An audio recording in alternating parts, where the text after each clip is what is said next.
Boa noite, galerinha. Boa noite. Fala, galerinha, firmeza? Meu nome é André Olean, sou químico, pesquisador e professor de física. E hoje teremos uma aula espiritual. Iremos buscar o Nirvana. Hoje falaremos sobre as leis de... Ô, produção. Outra regra que não ajuda, pô. Nessa aula de hoje, iremos buscar o Nirvana. Falaremos sobre a lei de...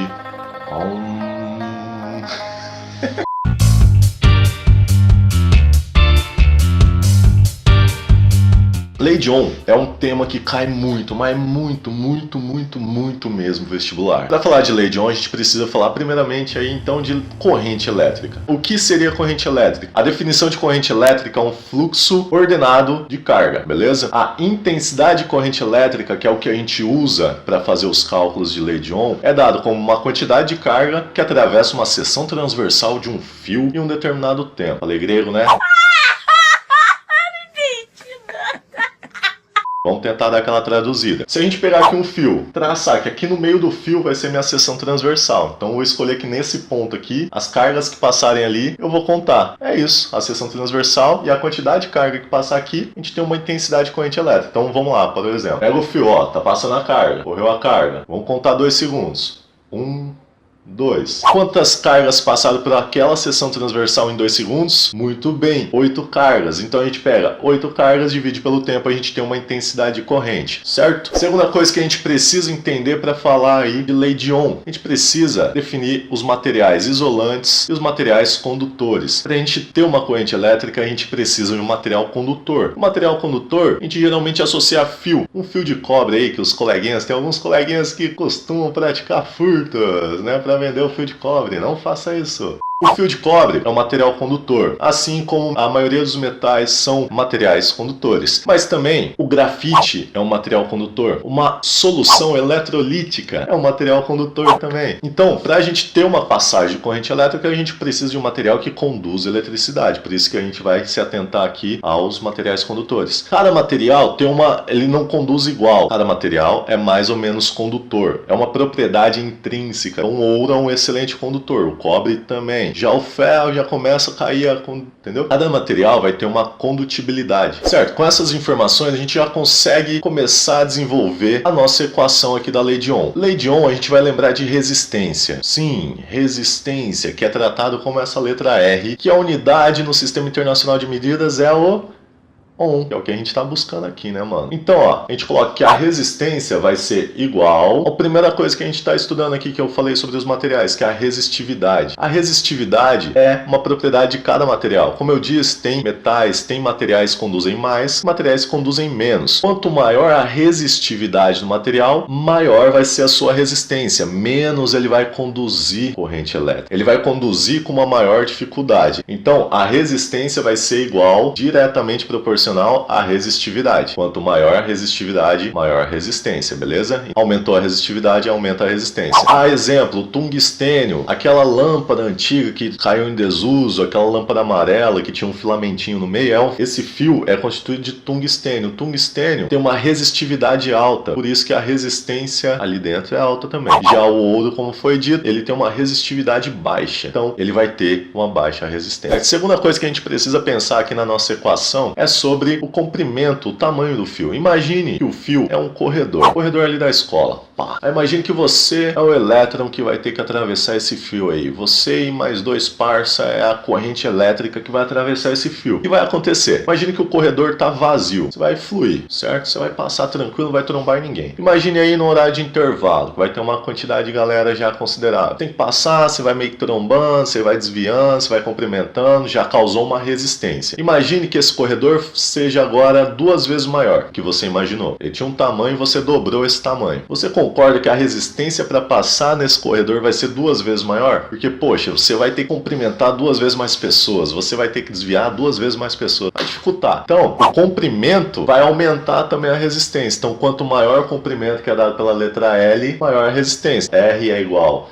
a resistividade, que é essa letra grega chamada Rho, vezes o comprimento, que é essa letra L. Agora imagine comigo aí que esse corredor você dobra a largura dele. Você deixa ele mais largo, vai ter mais espaço, não vai? Então você vai trombar menos na galera ali. Tá ali horário de intervalo, pá, você vai passando, mas o corredor é grandão. O que você vai fazer? Passar suave, né? Cumprimentam ali, mas ninguém vai interferir direito no seu caminho. Então a resistência diminui, fica menor a resistência. Então, ó, vai ser inversamente proporcional. Então, quanto maior o diâmetro do fio, quanto maior a área ali do fio, menor vai ser a resistência dele. Então agora a nossa equação fica R é igual a resistividade vezes o comprimento dividido pela área. Então quanto mais largo, quanto maior o fio, menor vai ser a resistência. Não faz muito sentido? E essa é a nossa famosa segunda lei de segunda lei de Ohm, essa é a nossa famosa segunda lei de Ohm. Mas por que segunda? Por que você começou pela segunda e não pela primeira? Porque entendendo o que é resistência, os fatores que influenciam no valor da resistência, é mais fácil pra gente entender a primeira lei de Ohm. Lembra que a gente definiu corrente no começo da aula? A gente vai usar ela agora. A primeira lei de Ohm é simplesmente resistência é igual a diferença de potencial vezes a corrente. Diferença de potencial, quando você ouvir falar essa palavra, lembra em volt, é uma pilha, uma bateria. A maioria dos exercícios vai falar sobre isso, vai falar sobre pilha ou sobre bateria. Então, quando você lembrar, quando falar assim, ó, a diferença de potencial, você já se liga, já fica ligado que é um volt, beleza? A unidade no Sistema Internacional de Medida é o volt. Corrente, a gente definiu o que é corrente, mas no Sistema Internacional de Medida, a unidade dele é o ampere, certo? Então, se eu falar corrente, você se lembra de ampere. Se eu falar diferença de potencial ou DDP, que é a sigla, você se lembra de volt. Se eu falar resistência, como foi dito no começo da aula, a gente fala em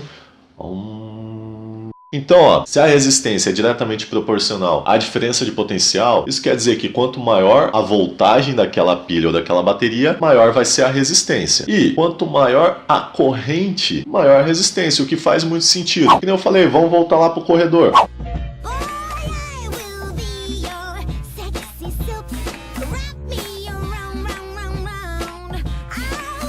Tá você e dois parceiros atravessando o corredor, beleza? Vocês são a corrente elétrica. A quantidade de vocês são as cargas. Corrente vai ser carga dividido pelo tempo ali passando, né? Então, quanto maior a corrente, maior a quantidade de carga, certo? Imagine aqui, ó, vocês atravessaram de boa aquele corredor. Agora imagine que tem 10 parceiros seus, vocês querem atravessar a coisa. Quanto mais parceiro seu andando junto, não vai ser mais difícil de atravessar o corredor? Justamente, mano. Então, quanto maior a corrente, maior vai ser a resistência. E quanto maior a diferença de potencial, maior vai ser a resistência também. Por quê? A diferença de potencial é como se fosse um incentivo para você correr. Quanto maior a diferença de potencial, mais aqueles elétrons ou aquelas cargas vão querer se movimentar rapidamente ali dentro do fio. Então, quanto maior a diferença de potencial, maior também aumenta a resistência. Imagine aí vocês atravessando o corredor de boa, caminhando ali na malemolência só. Agora imagine vocês tendo que atravessar o corredor correndo. Pô, não aumenta, você fica mais suscetível a trombar, a bater em alguém,